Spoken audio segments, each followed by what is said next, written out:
ত্রিশ টাকার তেল খাই 70 টাকায় কিনা তো শান্তির আমাকে কই আছে বড় লোকের শান্তি আমাকে শান্তি আছে দেশটা তো আগের থেকে পচাইছে দেশটা তো আর উন্নত না আমাকে গরিব সব বাড়িতে পালাই দিতে কারণ ফায়ার দিয়া একবারে শেষ করে দিতে কারণ যেন আমরা কিছুর জন্য ভুক্তভোগী না একবারে গুলি করে মেরে আলাম একবারে গুলি করে মেরে ওই যাবো আমি একজন প্রতিবন্ধী আমার কোনো কর্ম নাই তারপরে আমি 200 টাকা তেল খাম কইতে আপনাদের সামনে আমরা একটা ভিডিও বানিয়েছি আসলে জনতা কি চায় এইটা জানার জন্য আমাদের ভিডিওটা পুরোটা দেখবেন শেষ পর্যন্ত। সাধারণ জনতা সাধারণ আম জনতা কি চাহিদা তাদের সবাই আমাদের ভিডিওর সাথে থাকেন শেষ পর্যন্ত।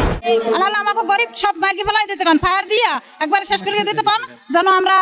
কিছুর জন্য ভুক্তভোগী না হই গরিবের কোনো উন্নয়ন হয় নাই রাস্তাঘাটে কাজ কাম করে খাই সেগো আমাকে কোনো উন্নতি নেই আমাকে ক্ষতি ছাড়া কোনো উন্নতি নেই আমাকে কি 500 টাকা রোজ আমাকে চলে বলেন এখন যে বাজার ঘাটের পরিস্থিতি করছে এগুলো আমাকে চলে না আমাকে হয় হাজিরা বাড়াইতে হবে না সব জিনিসের দাম কমাইতে হবে দুইটার একটা করতে হবে একবারে গুলি করে মাইরা আলাম একবারে গুলি করে মাইরা আলাম কেন চাইলে দাম বাড়াই না তেলের দাম বাড়াই না সব কিছু দাম বাড়াই না তাহলে আমরা কই যাবো আমি একজন প্রতিবন্ধী আমার কোনো কর্ম নাই তারপরে আমি 200 টাকা তেল খাম করতে কে দেবো আমারে পাঙ্কাশ মাছও খাইতে পারে না আরে আসতে বলেন আজকের এই দিন তারা দেখতে বলেন আজকে এত মহিলারা দেখেন তো কির জন্য নামছে পেটের জন্য নামছে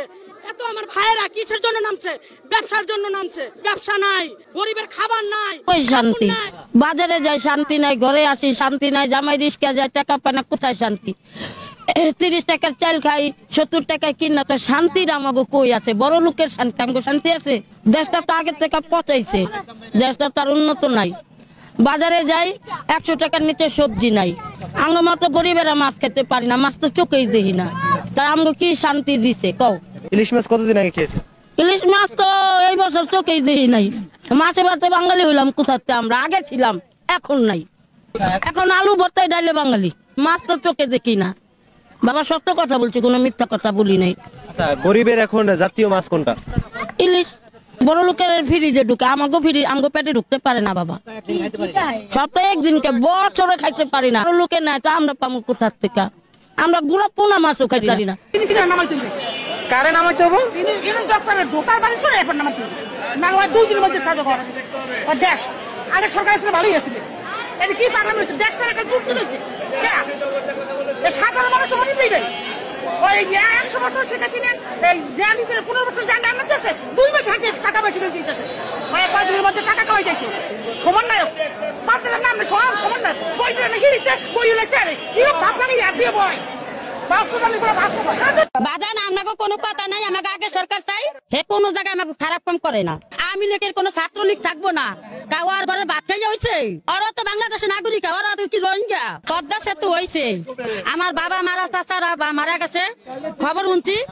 সদরঘাট গেছি আজকে উঠছিল কালকে সকালে 3 দিনের খরচর দিন যাই পৌঁছাইছি এখন পদ্মা ব্রিজ চরণে পোয়ারাটা খাইছি দাঁত করছি বাড়িতে যা লাশ মাটি দিছি দাপন কাপন করছি এই পদ্মা ব্রিজ দক্ষিণ অঞ্চলের মানুষ আমরা যারা হেরা নেত্রী শেখ হাসিনারই চাইবো হে আমাকে ভালো কাজ করছে হে কোনো জায়গায় আমাকে খারাপ কাম করে না এর আগে চাল দেয় রেশন কার্ড দেয় বিজেপি কার্ড দেয় সব এই নেত্রী শেখ হাসিনা উৎপাদন করছে এর সাথে আমল চালায় গেছে হ্যাঁ বাবার কালে সম্পদ বেচা করছে খালেদা রাষ্ট্র চালায় গেছে হ্যাঁ মার কালে সব সরকারি আমাকে জনগণের টাকা দিয়ে করছে এইবার সারুন কে ডাইরেক্ট আস্তে আস্তে শেখ হাসিনা আমি 500 মাসের সামনে আমি আমেরিকা দল করি আমার বাবাই করে আমি করি আমার যদি মাইরা আমার সামনে দামার তো আমার পাশে দামারবো গুলি করে যদি আমার পাশে দামারবো আমার সামনে দামার তো না আমি সে হেবেনি সেনাবাহিনী দেখেন না দরদম করে তো কোন বাবা করে লইবি লইয়া তো কোন বাবা আছে সেনাবাহিনী লইয়া আমার করি ইনুসের গদিতে আগুন লাগাও একসাথে ইনুস মারছে এই ছাত্রকে মারছে ইনুস শিবিরে মারছে ইনুস আমেরিকা সহযোগিতায় এই ছাত্রকে মারিয়া দেশটাকে ধ্বংস করছে 100 বছরের ভিতরে ফেলাইছে এই দেশের মানুষ সাধারণ জনগণ এখন না খাইয়ে মরে ইনুস নে কুতা ফুটাইয়া নামাইয়া দেওয়া উচিত